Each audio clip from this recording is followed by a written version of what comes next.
For One Vision GH sini me mamu nya kwa aba e de mobile channel yi so emra so sensem binu ma SCC e wo Ghana eni ama wodwo so de disemu hu na moti amaboabo ano no meje brade ebe so mo sene amasha mo bona nuti wadaruma oteme nkai bomoden se won subscribe ya wo be kai na wa subscribe ama me na busiansama me de ebe so mo no me mo ka sei arehusema efi ahafo ano south mansini eba echem se nipa bonifo bi ato ashalaji bi so abonutuo ama wato anananom ewo ensiedo sanso na me from dem ebekwa kopie mu ewo santase so no ewo santimantemu na rehusema efi obachem sei abaya bi a wadi mfie aduasanu wawuwo ya bi a chese nipa dwom a wonte ase me de honsam so ebebrem wi a me de mo betu fa akwakowie mu ewo Edo State a eno so ewo Nigeria meme ho enam ne mo kasa de hie du bi omudwane fi prison aposifo asan ache omu biem me de honsam ne mu nchemu nyina ebebrem mo kenkan fo eyeme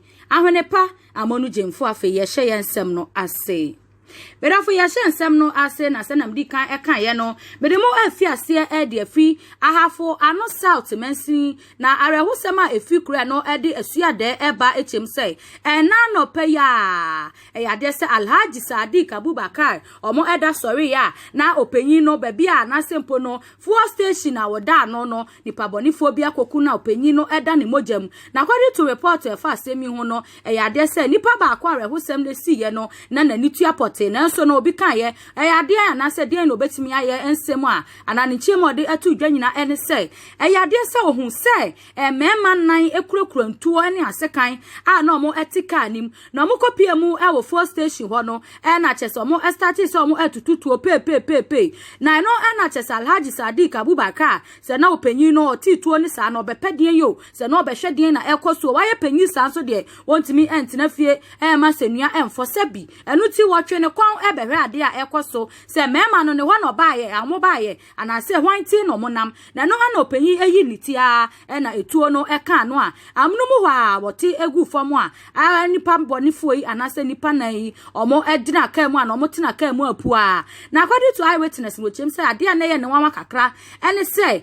ekoba se nkomo aya kronfo a enkempo omo de tuo ba opanyin no enkomo atimi akwakofo opanyin no bibi details eba echem se omo amfa hye na chese opanyin na nkasa na obi nim se ye bo mo pa so omo ma meku opanyin no se obi enimu se opanyin na ne hu ye omo na hike omo hikekeu na omo ye omagi so omo koku no ene se ukopie mu awasuade a aho arehusema efuo ba eno enso no ti menemo kasa di aposifo a wo ho omo chem sei omo ani abresa krodom pa omo hwehwe sa mema nan ni a omo etimi eku businessman no sa akwa wo bra oman fa hwe wo bra opanyin no anya omo hwe according to abusuafo kakra na omo chem sei ya de so opanyin no wote wo no business ne woni trim se empo no opanyin no wo asema se na nisu ne baate no obeka cho se pen se waya mi sei me pesa enu ti omo de omo anim ni pakra obetimi adwen omo share no ho bone a enuti watimi adi na wuse enuti omo esre aposifo so omo nya asem ni mu hwehwemu na mema nan no se ne eyewitness no aka ye no ba bi omo ewo bia no yatimi achi omo tiabusua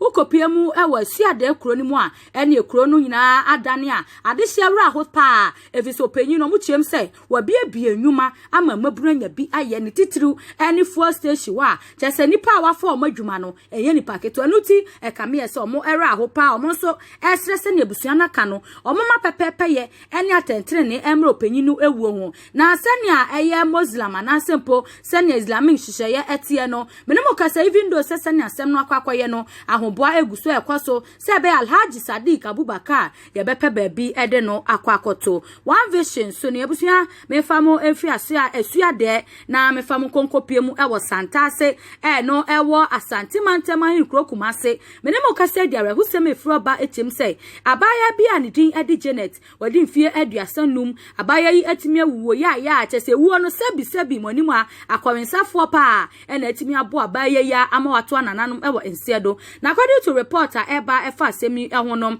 na chese Janet no oyobi ofri nandom no ewo upper west region na chese tifido atoye mante me ho na ofri na so aja obi aka ya ewiase wantu bata yade se wo hu nia ekọ na mpo wote wade sonso ana wotra secha ya na wotena wade sunti no watu bata afi nandom ho ahwi ede ne ho aba bepie mu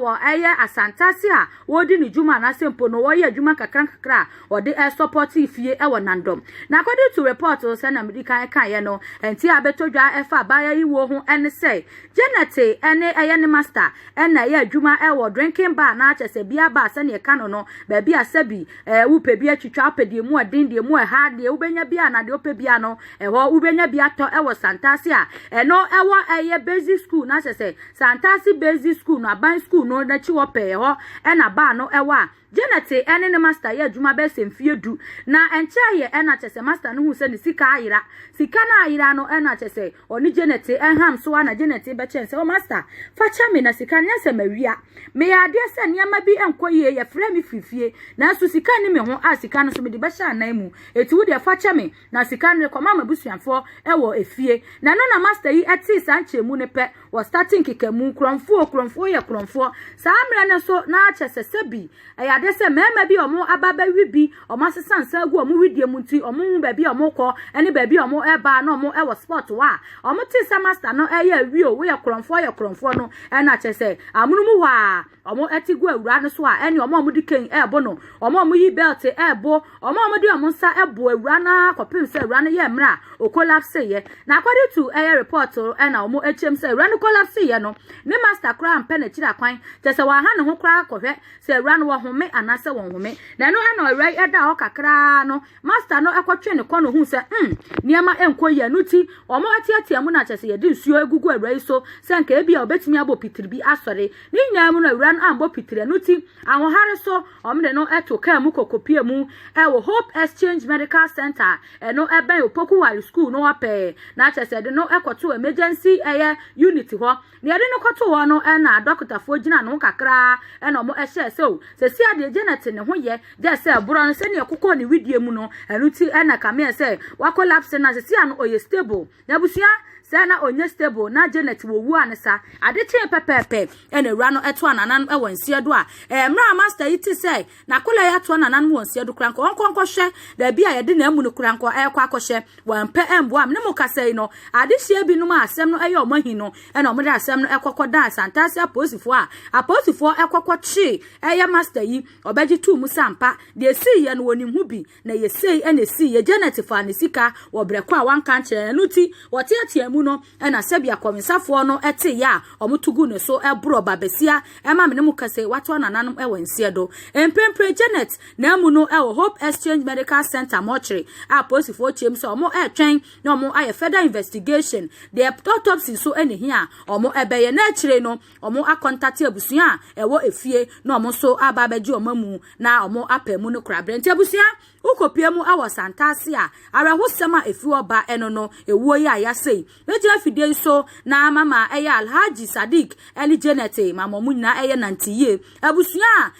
anase abusuan de hie mienu so afiri mu no yesre nyankopon so onhye omo eden na sene aposifo age asemi no ye bompa yesa aposifo so ebetimi ache ye nipa bonifo ni nyina kwabensafo ni nyina ye beche omo nyina ama emra etimi aye adwuma berafo medimo efri ama Ghana edemo atufa akwakowie mu ewo Edo State no ewo Nigeria memu menemo kasa de 10 emails bi omo edwane ye ewo na no eye October bosomi ewo ni da na etoso edu enkro dajuada ebeto odasa kopie mu ewo Benin City a amanfo na chese ensas protest amanfo binom nipa bonifo binom o ade omo ho join ye no no nam so amama basabasa ye bebre na ma no hom ne so Nigeria memu no omo bowra eye Benin State eye prisons kese mienu na chese Benin Medium eye Custodian Center na Oko Medium Custodian Center ni na ewo Benin City wo na eho na chese omo ekoye no omo ko bie prisons na se omo ko to show officers ne so bie prisons na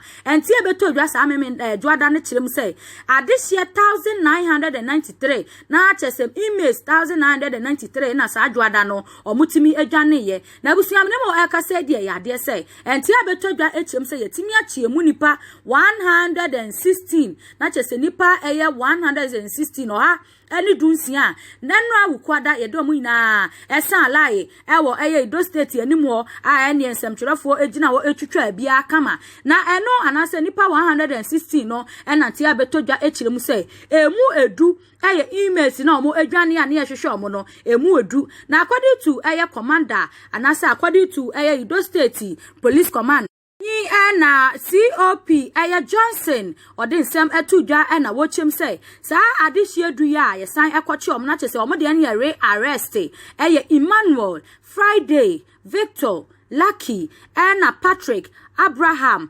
Endurance Adamu Henry na baako kan ho so oye Osurim omo na chese ye kwakwachi omo a according to COP Johnson wo kirem say ya de say Henry no oye obi a na chese kro no na de ne kokopie mu prison ho na ka me say wonya ne tirididi mu no na chese kro no emfiri ne nsa no ye yi na say king na okokwaji obi ka na okwasnachi obi ka de firi ne nsama odu okada no esa ye bro no wo Edo State wo no aposifo ekwachi na aposifo chi na no mo ka say wo kura ye hwehwe wo ka omo dwane ne ho a omo eye verifications no na ya mpase Henry oye emails no mo adwane ye nu ebi na according to commissioner no na wo se anchem say eye favor Patrick Abraham omo so ekokowia eye saloon car eye Lozos yibi no ES330 and registration number eye KWL 205AZ KWL 205AZ eno muso ekoko wia ya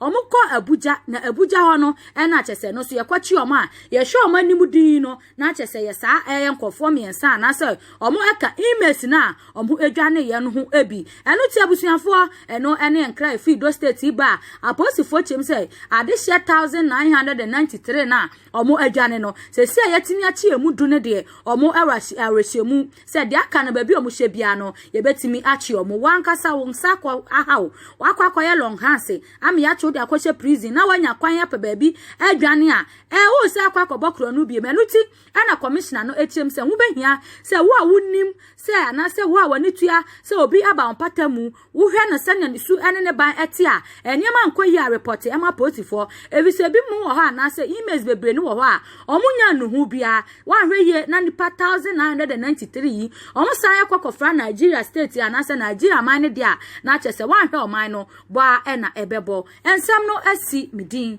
de ahwene pa amonu jemfo a meda munyina mase emamumo anitia yagye me adehye abedwafo